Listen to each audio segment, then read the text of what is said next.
All right, today we're diving into a really fascinating paper from Google Research called Titans, Learning to Memorize at Test Time.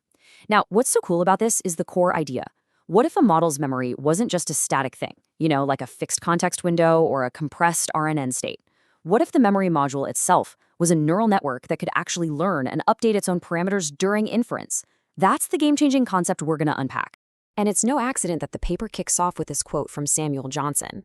It's not just for show, it's really the philosophical backbone of the whole thing. The art of attention is exactly what Titans is trying to build. Instead of a model that just passively reads a sequence of text, this is about creating a model that actively decides what's important, what to pay attention to, and what's worth committing to a long-term persistent memory. So this slide really gets to the heart of a classic problem in sequence modeling, right? It's this fundamental trade-off that we're all familiar with. On one hand, you've got transformers. They're amazing at modeling complex dependencies. But that accuracy comes at a steep price, that quadratic cost that just kills your context length. On the other hand, you have linear RNNs, which can go on forever, but have to squish everything into a compressed, fixed-size state, losing a lot of detail along the way. Titans is engineered to try and give us the best of both worlds, to finally bridge this gap. Okay, so here's our game plan for today. We'll start by rethinking AI memory through the lens of the paper's big questions. Then we'll get into the core innovation, this whole idea of learning to memorize. After that, we'll look at the 3 different Titan architectures they built, see how they stacked up on the benchmarks, and finally wrap up with the major contributions and where this could go next. All right, section 1, rethinking AI memory. And what I love here is that instead of just jumping straight to a new model, the authors take a step back. They start from first principles, laying out a foundational framework by asking 5 really fundamental questions that guided their entire design process. So these are the 5 big questions. You've got the basics covered. What should the memory look like? How do we update it? How do we get stuff out of it? And then it gets more complex. How do we build an efficient architecture that actually connects different memory parts? And finally, a really interesting one, do we even need a deep, complex memory module? Or is something simple, like a vector, enough? The whole Titans paper is basically a systematic attempt to answer every single one of these. And that brings us right to the core innovation of this work. Learning to memorize. This is where we dive into the details of their neural long-term memory module, which is completely different from static systems because it learns online while it's actually processing data at test time. Now, the key thing to grasp here is that this is not just a passive storage bin for information, not at all. It's an actual neural network, a metamodel, as they call it, that's actively changing its own weights and biases based on the data it sees during inference. So in a very real sense, it's learning how to memorize the specific context it's being given on the fly. So how does it know what to remember? Well, this is where it gets really clever. The whole learning process is driven by what they call a surprise metric. It's a concept borrowed from human psychology, really. We tend to remember things that surprise us. Technically, this surprise is just the size of the gradient on a memory loss function for the current input. If the gradient is big, it means the event was unexpected or surprising, and that triggers a bigger update to the memory. It's a brilliant way to get the model to focus on new, important information. And the update process itself is actually going to look pretty familiar if you've worked with optimizers. It's really just a clever application of well-known techniques. First, you measure that momentary surprise. That's just the gradient for the current input. Then you add in a momentum term, which is like a short-term memory of recent surprises. And finally, you apply an adaptive weight decay, which is the crucial forgetting step. It's basically gradient descent with momentum and weight decay, but applied online to the memory's own parameters. Pretty neat, right? Now, you might be thinking, okay, an online update process sounds really sequential and slow, and you'd be right. But this is where another key contribution comes in. The authors figured out a way to reformulate the whole calculation so it can run in parallel.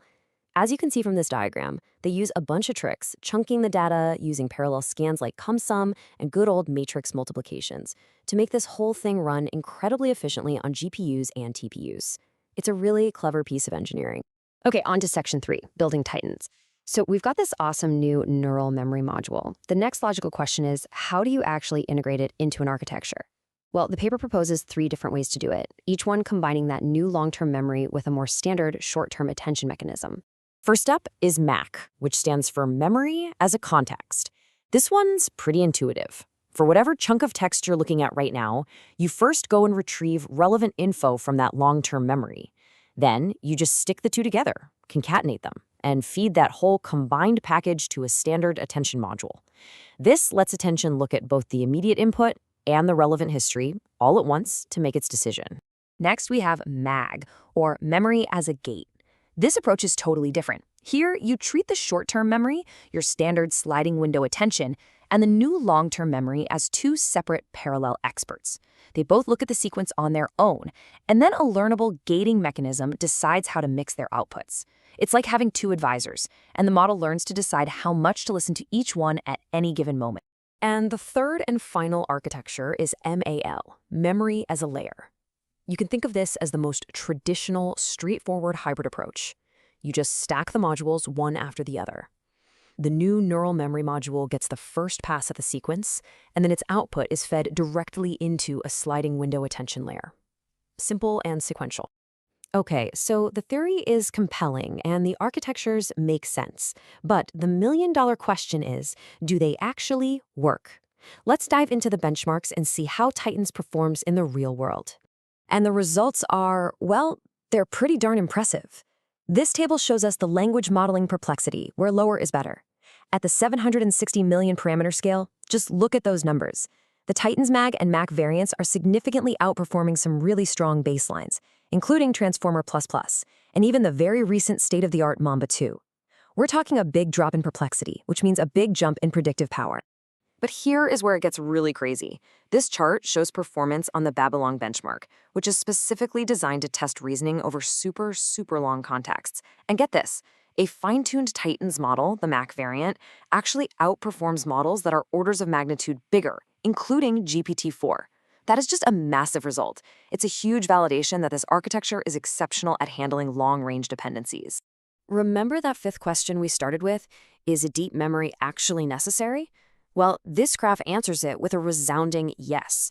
You can clearly see that as they increase the number of layers in the memory module from 1 all the way up to 4, the perplexity just keeps dropping. And the effect is even stronger on longer sequences. So the takeaway is clear. A deeper memory is just plain better at storing and retrieving information from the past. So let's wrap this up and pull together the main contributions and takeaways from all of this. What are the crucial points to remember? You know, ablation studies are always so revealing. They basically take the model apart piece by piece to see what really matters. And in this case, it's crystal clear. Sure, removing any component makes things worse, but just look at the massive performance hit when you take out momentum or weight decay. That tells you everything. The ability to remember past surprise, and, this is key, the ability to forget what's no longer relevant. Those are the two most critical pieces of this entire design. And that brings us to the final, really mind-bending question the paper leaves us with. If models can genuinely learn to memorize and adapt at test time, what does that mean for everything else? This isn't just a small tweak. It could fundamentally change how we think about continual learning, about true personalization, about building models that can actually adapt to the world in real time. It's a huge open question, and it points to a really exciting future for the field.